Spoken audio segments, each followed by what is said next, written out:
జై శ్రీరామ్. మనం ఈ రోజు చేసుకున్న పుణ్యఫలం ఏమిటంటే 500 సంవత్సరాల క్రితం రాముడు అక్కడ ప్రతిష్టాపన జరిగి అయోధ్యను పరిపాలించాడు.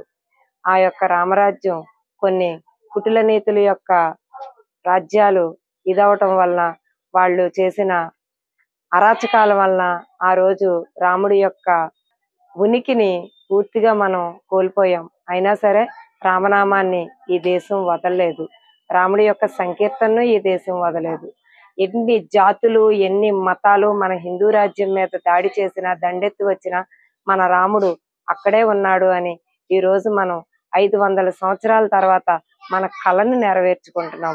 ఏ విధంగా అంటే సంపూర్ణ రామరాజ్యాన్ని మనం ప్రతిష్టాపన చేసుకుంటున్నాం. అయోధ్య రాముణ్ణి తిరిగి ప్రతిష్ఠించుకుంటున్నాం. మరలా మన రామరాజ్యాన్ని పొందుతున్నాము. ప్రతి ఒక్కరూ కూడా ఈ రామరాజ్యంలో సుభిక్షంగా జీవించాలని, అందరూ పిల్లా పాపలతో ఆనందంగా ఉండాలని కోరుకుంటున్నాం. ప్రతి ఒక్క గ్రామంలోని, ప్రతి ఒక్క వీధుల్లోని సంకీర్తనలు చేద్దాము. రాముణ్ణి ఆహ్వానిద్దాము. సీతారాముల కళ్యాణాన్ని కనులారా చూద్దాము. సీతారాముల ప్రతిష్టని ఆస్వాదిద్దాము. మన యొక్క జన్మను తరించి చేసుకుందాము. ప్రతి ఒక్క వీధుల్లోని, ప్రతి ఒక్క గ్రామాల్లోని, ప్రతి ఒక్క గుడిల్లోని, ప్రతి ఒక్క ఇంటిలోని రామనామ జపాన్ని స్మరిద్దాము. జై శ్రీరామ్ అనే నినాదంతో ముందుకు వెళ్దాము. ప్రతి ఒక్క వీధుల్లోని భజనలు చేద్దాము. రామనామ జపాన్ని చేద్దాము. జై శ్రీరామ్ నినాదాన్ని ఒక జెండాగా మార్చి ప్రతి ఇంటిలోని ఎగరవేద్దాము.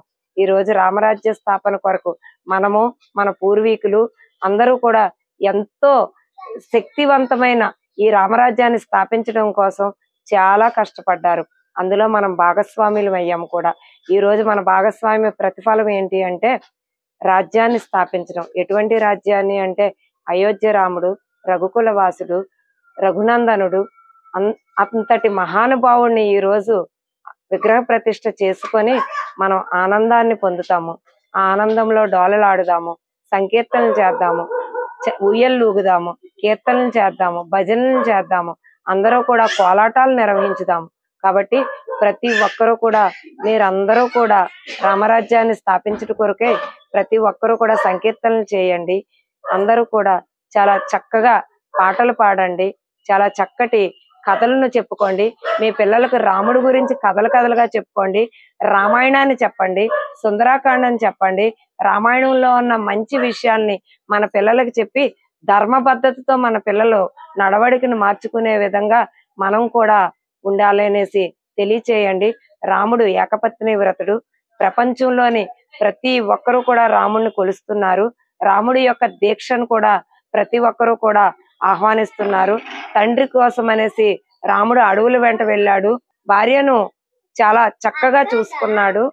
అందరూ కూడా రామరాజ్యాన్ని స్థాపించడం కొరకే మీరందరూ కూడా చక్కగా రామరాజ్యాన్ని స్థాపించడం కొరకే మీ వంతు సహాయంగా మీరు చేసేది ఏమీ లేదు. సంకీర్తనలు చేయండి, భజనలు చేయండి, దీపాలు వెలిగించండి. జనవరి 22 కోసం ప్రతి ఒక్కరూ కూడా 1000 కన్నులతో ఎదురు చూడండి. చాలు. జై శ్రీరామ్.